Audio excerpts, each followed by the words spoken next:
नमस्कार विद्यार्थी मित्रों, आमचे YouTube channel science and education corridor यामध्ये आपले सर्वांचे स्वागत। BEd CET 2025 या अनुषंगाने आपण व्हिडिओ पाहत आहोत। आपल्या BEd CETचा शेड्यूल 24, 25 व 26 मार्च 2025 या 3 दिवसात झालेला आहे।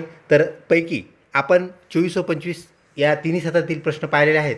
तर या व्हिडिओमध्ये आपण 26 तारखेला झालेले पहिले म्हणजे सकाळ सत्र व दुपार सत्र या सत्राचे प्रश्नोत्तरे पाहणार आहोत। तत्पूर्वी आपण जर आमच्या चॅनलवरती अजूनही नवीन असाल तर कृपया चॅनलला सबस्क्राईब करा। तसेच व्हिडिओ आवडल्यास नक्कीच मित्रपरिवारामध्ये शेअर करण्यास काहीच हरकत नाही। तर चला पाहूया सकाळ व दुपार सत्रातील विचारण्यात आलेले 26 तारखेचे प्रश्न। तर सकाळ सत्रातला पहिला प्रश्न, वेगळा शब्द निवडा, लाल, निळा, हिरवा, पिवळा। तर पैकी विद्यार्थी मित्रो इथे जे आपल्या ऑप्शन सहित प्रश्न आलेला आहे, हिरवा हे आपलं करेक्ट उत्तर होय। कारण लाल, निळा आणि पिवळा हे तीन जे रंग आहेत ते बेसिक रंग आहेत, फंडामेंटल रंग आहेत, कलर आहेत आणि हिरवा रंग हा तयार केला जातो, म्हणून हिरवा हे आपलं करेक्ट उत्तर होय। पुढचा प्रश्न, 15 ऑगस्ट 1947 रोजी कोणता वार होता? तर तो वार होता शुक्रवार। पुढचा प्रश्न, पहिले महायुद्ध कोणत्या साली झाले? तर पहिले महायुद्ध झाले आहे 1914 साली। तर 1914 ते 1918 या 4 वर्षामध्ये ते महायुद्ध चालले ही बाब आपण लक्षात ठेवा। 1918ला ते महायुद्ध संपलं। त्यानंतर पुढचा प्रश्न, TDS या अक्षरांपासून कोणता अर्थपूर्ण शब्द तयार होतो? म्हणजे TDSचा फुल फॉर्म काय आहे असा हा प्रश्न। तर टॅक्स डिडक्टेड ॲट सोर्स हा TDSचा फुल फॉर्म होय। त्यानंतर पुढचा प्रश्न, भारतातील सर्वात जुने विद्यापीठ कोणते आहे? तर बौद्धकालीन असणारे विश्वविख्यात विद्यापीठ नालंदा हे भारतातील सर्वात जुने विद्यापीठ।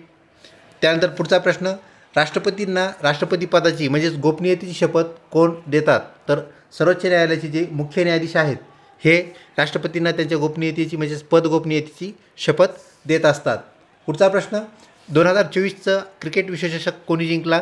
तर तो भारताने जिंकलेला आहे। भारत हे त्याचं करेक्ट उत्तर होय। पुढचा प्रश्न, वयाच्या कितव्या वर्षी मतदान करण्याचा अधिकार संविधान आपल्याला देत असतं? तर वयाच्या 18 वर्षे पूर्ण होताच आपोआप आपल्याला मतदान प्राप्त होते, म्हणजेच मतदानाचा अधिकार मिळतो। तर 18व्या वर्षी करेक्ट उत्तर होय।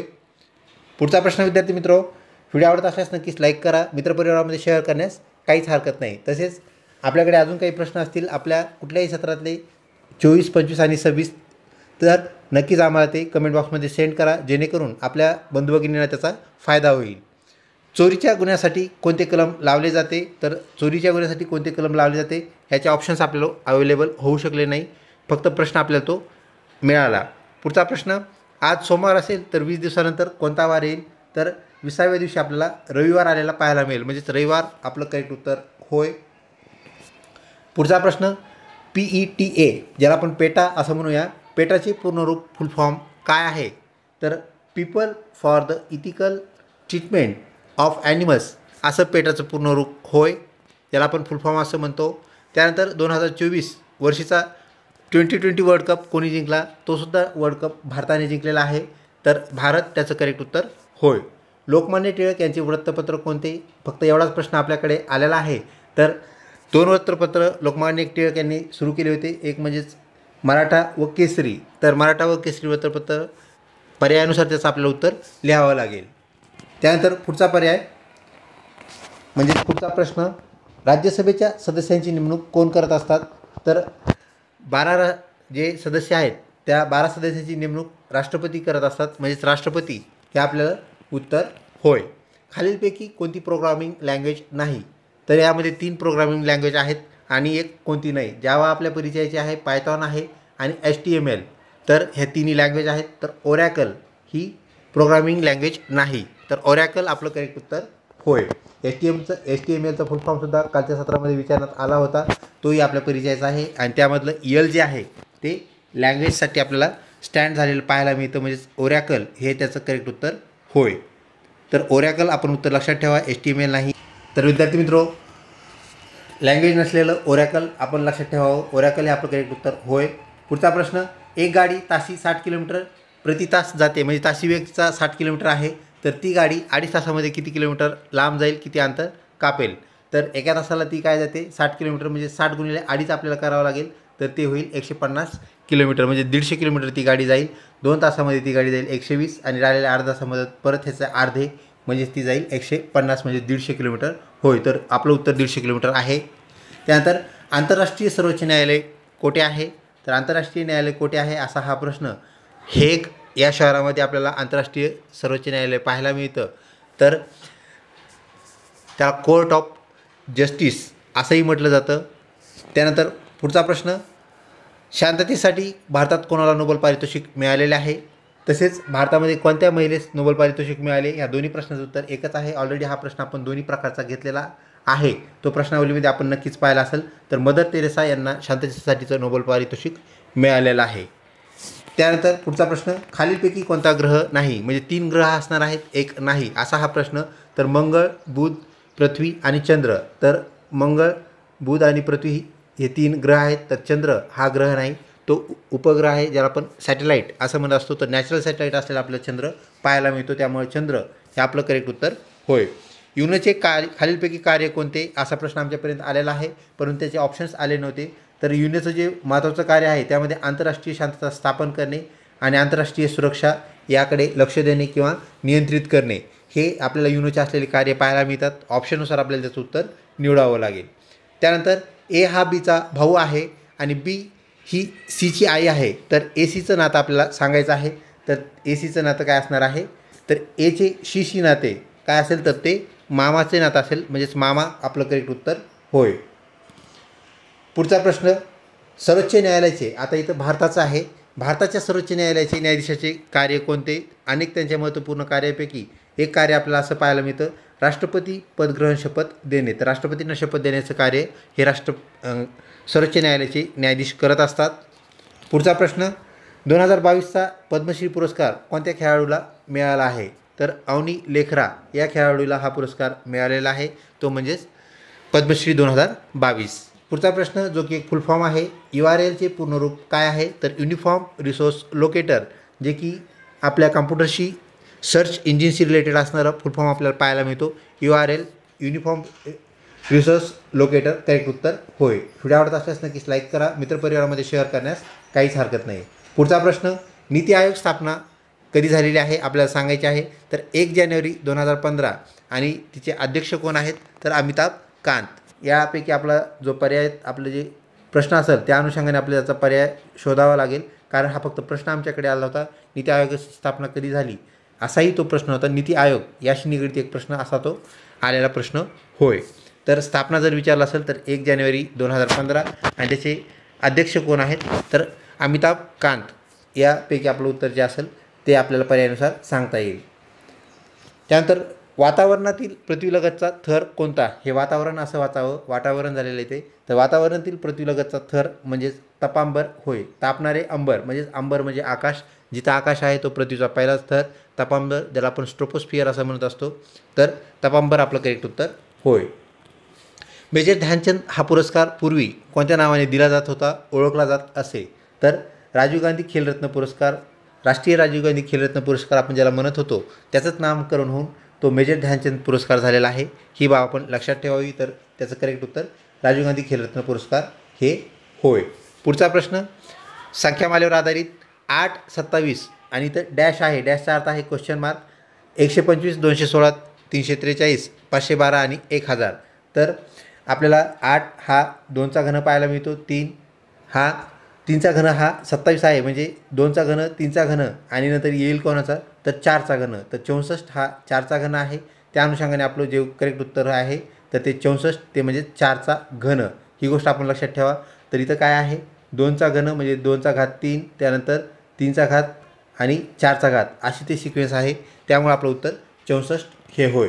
पुढचा प्रश्न, कोठारी आयोगाची स्थापना कधी झाली, वर्ष आपल्याला सांगायचं आहे. 1964 साली कोठारी आयोग आला, ज्याने शिक्षणातील बदल आपल्याला काय केले सांगितले. जसं की आत्ता नवीन आपल्याला परत एक कमिशन आलेलं पाहायला मिळतं, तर ज्याला आपण NEP असं नाव दिलं. या संदर्भात आपल्याला सर्व सत्रामध्ये प्रश्न विचारलेले पाहायला गेले तर नॅशनल एज्युकेशन पॉलिसी हा त्याचा फुल फॉर्म आलो कोणत्या वर्षी, तर 2020 साली. यातून प्राथमिक शिक्षण जो संज्ञा होती ती आपल्याला आता बाद झालेली पाहायला मिळते. तर प्राथमिक शिक्षण हा शब्द काढून टाकण्यात आलेला आहे, त्याची कक्षा थोडी रुंदावलेली आहे आणि आता 12वीपर्यंतचं शिक्षण जे आहे ते प्राथमिक शिक्षणात आज आपल्याला आलेलं पाहायला मिळतं. तसेच आता बालवाडी जी आहे तर ती 3 वर्षाची झालेली आहे, म्हणजेच बालवाडी गट 1 ज्याला बालवाटिका म्हणतात आता, त्यानंतर गट 2 दुसरे आणि त्यानंतर गट 3, त्यानंतर अजून एक बाब त्यात झालेली आहे.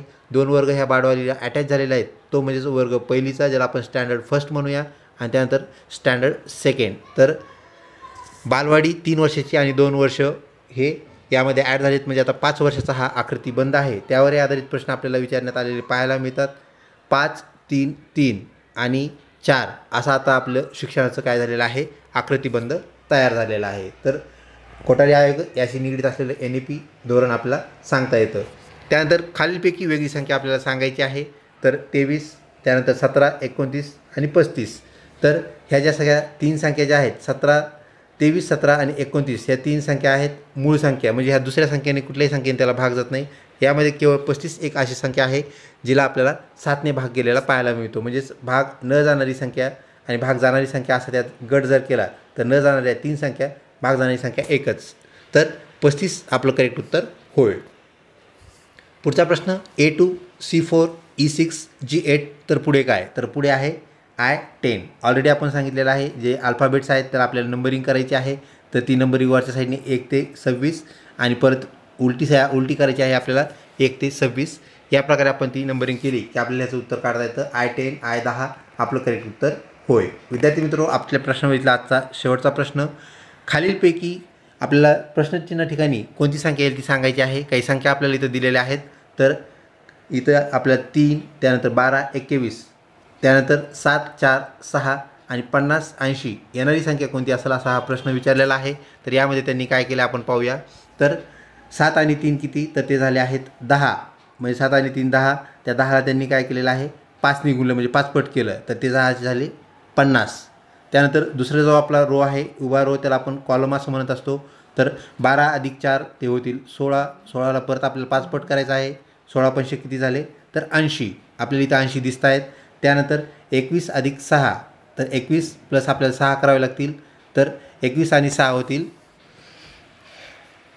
27 आणि 27ला परत आपल्याला तेच करायचं आहे. तर 27 गुणिले 5 असं जर आपण केलं तर येणारं जे आपलं उत्तर आहे ते म्हणजेच 1, 3, 5 ज्याला आपण 135 असं म्हणतो. तर 135 ही इथली संख्या आपल्याला पाहायला मिळते. तर अशा प्रकारे आपल्याला लॉजिक लावून त्या ठिकाणी ज्या संख्या आहेत त्यामधला आधी सहसंबंध शोधावा लागतो. आपण सहसंबंध शोधला, ह्या दोघांची बेरीज, त्यामध्ये परत काय 5 पट करणे म्हणजे 5ने गुणणे, येणारी जी संख्या आहे ती आपल्याला इथे खाली पाहायला मिळते. मग त्या संख्येचा आपल्याला पडताळासुद्धा करता येतो. त्याप्रमाणे आपलं उत्तर जे आलेलं आहे ते 135 होय. तर विद्यार्थी मित्रो, अशा प्रकारे आपली जी परीक्षा आहे जी की शेवटच्या टप्प्यामध्ये आलेली आहे, फक्त शेवटच्या सत्राचे प्रश्न जे आहेत ते येणे अजून बाकी आहे. ते प्रश्न आल्यानंतर त्याचाही आपण व्हिडिओ बनवूया आणि आपल्याला ते अवेलेबल करून देऊया, जेणेकरून जे प्रश्न अवेलेबल होतील त्याचे आपल्याला उत्तराचं एक्सप्लेनेशन भेटल्याशिवाय राहणार नाही. आजपर्यंत आपण सगळे आमच्या चॅनलला लिंक राहिलात त्याबद्दल आपल्या सर्वांचे आभार. तसेच आपण प्रश्नही आम्हाला पाठवले, त्यामुळे इतर विद्यार्थ्यांना ते प्रश्न दाखवण्यात आले, त्याबद्दल चर्चा करण्यात आली. तर विद्यार्थी मित्रो, अजून आपल्याकडे काही प्रश्न असतील कुठल्याही सत्रातले असो, सत्र 1 पासून म्हणजेच पहिल्या दिवशीचं पहिलं सत्र ते आज झालेल्या शेवटच्या सत्रापर्यंत कुठल्याही सत्राचे प्रश्न असतील तर नक्कीच आम्हाला पाठवा. रिपीट जरी काही प्रश्न झाले तर काही हरकत नाही, अडचण नाही. नवीन जे प्रश्न त्यात येतील नक्कीच ॲड करून आपण ते सर्व प्रश्न विद्यार्थ्यांना अवेलेबल करून देऊया. तसेच आपले जे रिमेनिंग गोष्टी आहेत, राहिलेल्या ज्या गोष्टी आहेत, त्यामध्ये मग आपले रिझल्ट लागले असेल तर आपला जो रिझल्ट आहे तो पर्सेंटेजमध्ये लागत नाही. एक नवीन सिस्टीम गेल्या वर्षीपासून सुरू झालेली आहे, ती म्हणजेच पर्सेंटाईल. तर पाहूया आपण ही पर्सेंटाईलनुसार आपला रिझल्ट कसा लागत असतो, रिझल्ट लागायला आपल्याला किती कालावधी बाकी आहे, ते या संदर्भातला आपण व्हिडिओ लवकरच बनवणार आहोत. तोही आपण व्हिडिओ नक्कीच पाहावा व प्रत्येक अपडेटसाठी आमच्या चॅनलला लिंक राहावे. कुठल्याही छोट्यातली छोटी ते मोठ्यातली मोठी अपडेट आमच्या चॅनलवर आपल्याला खात्रीशीर मिळेल, ही आपण बाब लक्षात ठेवावी. लवकरच भेटूया पुढच्या व्हिडिओमध्ये. तोपर्यंत धन्यवाद.